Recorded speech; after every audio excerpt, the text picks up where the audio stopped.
Hello दोस्तों, कैसे हो आप सब। आई होप आप सब बहुत बढ़िया होगे। तो आज का जो वीडियो है उसमें मैं काफ़ी थ्योरी चीज़ें लेकर के आया हूँ आज। आई नो थोड़ा बोरिंग होगा। ठीक है, तो हमें पहले बात करेंगे डेटा बॉक्स की।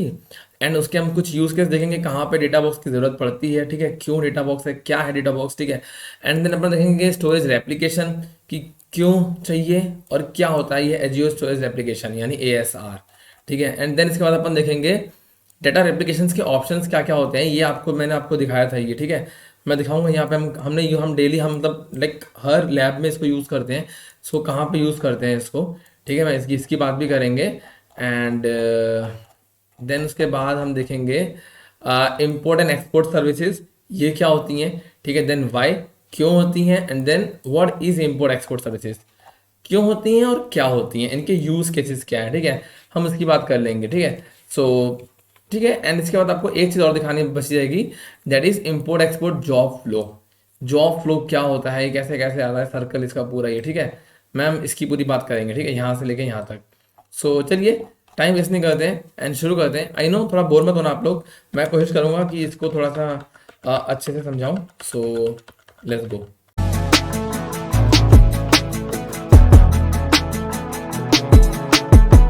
ओके फ्रेंड्स, तो बात करेंगे हम सबसे पहले एज्योर डेटा बॉक्स की। What is Azure data box. Data box अगर मैं आपको शॉर्टकट में बताऊं तो transfer data from on premise to Azure. मतलब सपोज आपकी कंपनी है। ठीक है, आपकी कंपनी है और आपको क्लाउड पे शिफ्ट होना है। ठीक है, अभी आप हार्डवेयर पे काम करते हो, फिजिकल एनवायरनमेंट पे काम करते हो, आपको शिफ्ट होना है किस पे, क्लाउड पे। ठीक है, तो आपको जरूरत पड़ेगी डेटा बॉक्स की। आप ये समझ लो कि आपको डेटा बॉक्स की जरूरत पड़ेगी। ठीक है, तो डेटा बॉक्स एक्चुअली है क्या। सो एज्योर डेटा बॉक्स की बात करें तो is a service offered by Microsoft azure. ठीक है, माइक्रोसॉफ्ट एज्योर एक ऐसी सर्विस प्रोवाइड करता है that let us transfer terabytes of data, है ना। Like terabytes of data, like इतना सारा डेटा है उसको हम आराम से ट्रांसफर कर सकते हैं, क्विक, इनएक्सपेंसिव एंड रिलायबल वे।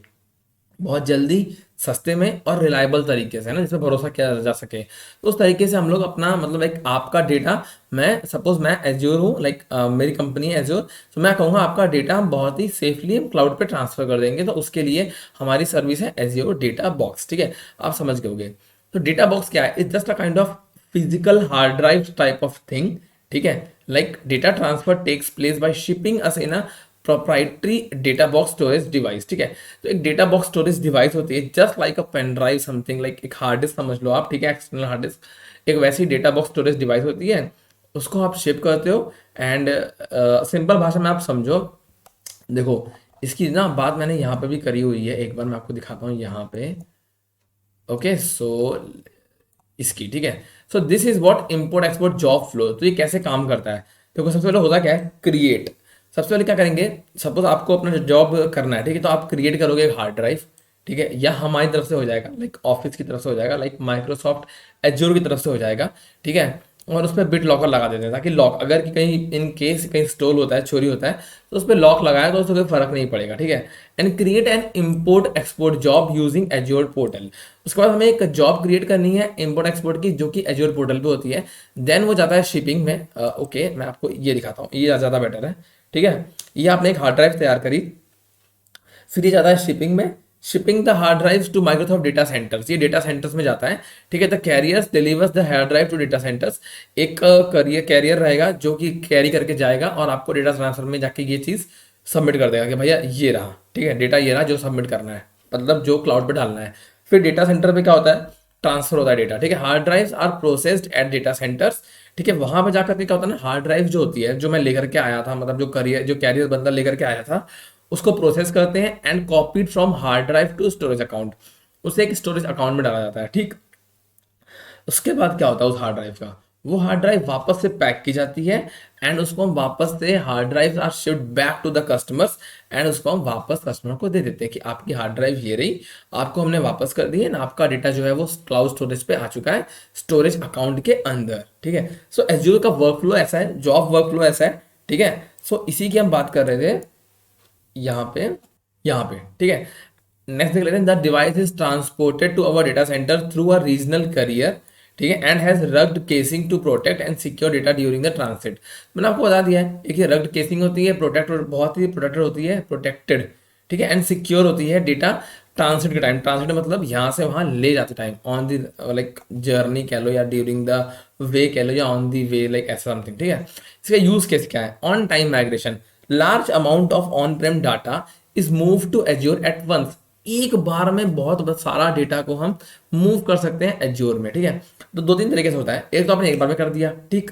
एक होता है इनिशियल बल्क ट्रांसफर की, सबसे पहले हमने स्टार्टिंग में हमने एक डेटा किया लाइक इंक्रीमेंटल वे में, जैसे चैप्टर 1 का पहले कर दिया, चैप्टर 2 पहले कर दिया। मैंने आपको बस इंक्रीमेंट के चैप्टर 1 चैप्टर 2 कह रहा हूँ, बाकी कंपनी का डिपेंड करता है कि वो कौन सा डेटा पहले अपलोड करती है, दैन इंक्रीमेंटल वे में, ठीक है।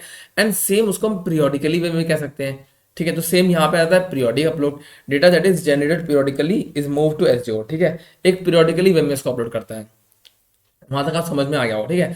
अब हम बात करने वाले हैं कि एज्योर स्टोरेज रेप्लिकेशन की। What is azure storage replication? ये बेसिकली क्या होता है ना कि आपका डेटा सेफ रहे, ठीक है। जैसे क्या है कि अभी आपने मान लो सपोज एक जगह बनाया अपना डेटा स्टोरेज अकाउंट, या वहां पे कुछ ऐसा हो गया कि वहां का जो डेटा सेंटर था उस मतलब लाइक डिजास्टर हो गया, ठीक है। या आप कह सकते हो इसको एक नेचुरल डिजास्टर रिकवरी, ठीक है। लाइक अपने डेटा को बचाने के लिए आप जो करते हैं वो होता है रेप्लिकेशन, ठीक है। कि डेटा मेरे पास यहाँ पे भी और वही मेरा यहाँ का डेटा मैंने अमेरिका में भी रखा हुआ है, ठीक है। तो यहाँ कुछ हुआ तो अमेरिका वाले को कोई दिक्कत नहीं है, या अमेरिका में कुछ हुआ तो यहाँ वाला है मेरे पास, ठीक है। एक रेप्लिकेशन, यू नो। हाँ, तो storage application ensures that you always have access to your data stored on Azure storage even in face of failures. मैंने आपको बोला ना, even in face of failure मतलब कि यहाँ कुछ दिक्कत हो या वहाँ कुछ दिक्कत हो, डेटा आपके पास रहेगा, ठीक है। आपके पास उसका एक्सेस रहेगा। Replication is how azure storage guarantees durability and availability. Replication की वजह से एज्योर जो है वो गारंटी करता है ड्यूरेबिलिटी की और अवेलेबिलिटी की। होता क्या है Azure Storage Application? The data in your Microsoft Azure account is always replicated to ensure durability and high availability. That copies your data so that it is protected from planned and unplanned events, ठीक है।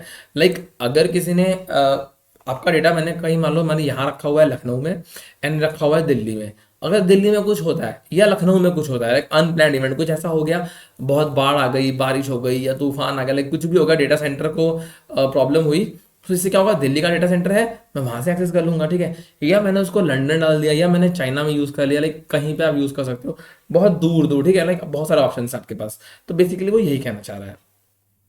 You can choose to replicate your data, क्या आप data को choose कर सकते हो 3-4 तरीके से। ये तरीके मैंने यहाँ मेंशन किए हुए हैं, ठीक है। सो यहाँ पे वो बेसिकली ये आपको बता रहा है। सो हमको डिफाइन कर लेते हैं नीचे डायरेक्टली, ठीक है। तो डेटा रेप्लिकेशन ऑप्शंस की बात करूं तो एक होता है LRS यानी लोकली रिडेंडेंट स्टोरेज, ठीक है। मतलब रेप्लिकेट 3 कॉपीज, आपकी 3 कॉपीज बनाएगा with in the same data centre in which you have your data. Suppose मेरा मुंबई डेटा सेंटर मैंने अपना सेव किया है, तो वो LRS अगर मैं ऑप्शन चूज करता हूँ, है ना, तो वो मुंबई में ही 3 बनाएगा वो, कि अगर मेरा इसको कुछ हो तो मैं मोबाइल एक्सेस कर सकता हूँ सिर्फ मुंबई रीजन के अंदर, ठीक। वो हो गया लोकली रिडेंडेंट स्टोरेज, ठीक है। एंड देन आता है ZRS यानी जोनल, मतलब आपका वो बनाएगा जोनल, एक जोन के अंदर, ठीक है। क्या होता है ना, एक एशिया जोन में 3-4 रीजन होते हैं, ठीक है। तो मतलब एक सिंगल रीजन के अंदर हमारे 3-4 जोन होते हैं, तो एक रीजन के अंदर हमारे 3-4 जोन होंगे, तो हम उसी जोन के अंदर, लाइक एशिया की बात करें अगर हम, तो एशिया में आप यूएस, लाइक यूएस की बात नहीं करूंगा, एशिया साउथ 1 एशिया साउथ 2 ऐसे बना सकते हो, 2 जगह पे, है ना। तो आप जोनल बना सकते हो। इट्स जस्ट नॉट अबाउट कि सिर्फ मुंबई में, एक मुंबई में, एक आप दिल्ली बना लो, नहीं तो एशिया किसी भी कंटिनेंट में बना लो, अफ्रीका बना लो, like this type of things, ठीक है। तो आप ऐसे जोनल बना सकते हो एक रीजन के अंदर, ठीक है। एंड देन आता है जियो रीजन यानी GRS, मतलब इसमें आप 2 रीजन के बीच बना सकते हो। 2 रीजन मतलब एक बना लिया आपने यूएस में यानी अमेरिका में, एक बना लिया दिल्ली में, तो 2 मतलब जियोग्राफिकली हो गया ना दोनों, तो ये GRS होता है, ठीक है। एक होता है RAGRS, मतलब कि मैंने बना तो लिया अमेरिका में, एक बना लिया मैंने दिल्ली में। अब प्रॉब्लम क्या हो रही है कि दिल्ली वाला तो ठीक है मेरा प्राइमरी डेटा है, बट जो अमेरिका वाला है वो बस रीड ओनली एक्सेस उसके पास है, सिर्फ उसको रीड कर सकते हैं, ठीक। तो आई गेस आपको ये समझ में आया होगा, मैंने बहुत ही आसान तरीके से बताने की कोशिश करी है। एंड हम बात करेंगे हमारा जो आज का लास्ट टॉपिक है, आई गेस एक बार चेक कर लेता हूँ मैं, यस ठीक है। तो मेरा लास्ट टॉपिक है आज का ये इम्पोर्ट एक्सपोर्ट सर्विसेज।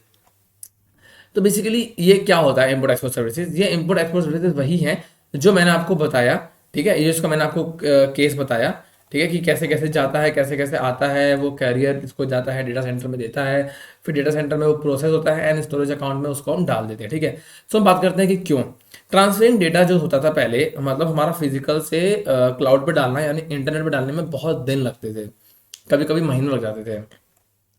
उस चीज़ को अवॉइड करने के लिए माइक्रोसॉफ्ट प्रोवाइड करता है import export service, where you can ship your physical disk, जो कि मैं आपको बता चुका हूँ कि आप उसको शिप कर दो एंड देन हम उसे अपलोड कर देंगे आपके लिए। ठीक है, ऐसा कहता है Microsoft.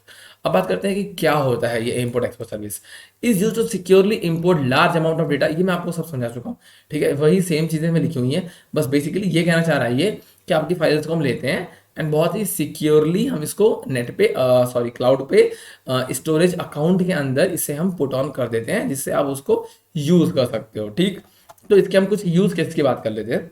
Data migration to the cloud, like वही move large amount of data to Azure quickly and cost effectively, content distribution to quickly send data to your customer sites. ठीक है, आप इसमें सिंपली समझे तो आप सिंपल सिंपल कस्टमर साइट्स को भी डेटा आप क्विकली सेंड कर सकते हो। ठीक है, एंड अगर आप क्लाउड पे रहोगे तो आपके पास बैकअप ऑप्शंस भी रहेंगे, है ना।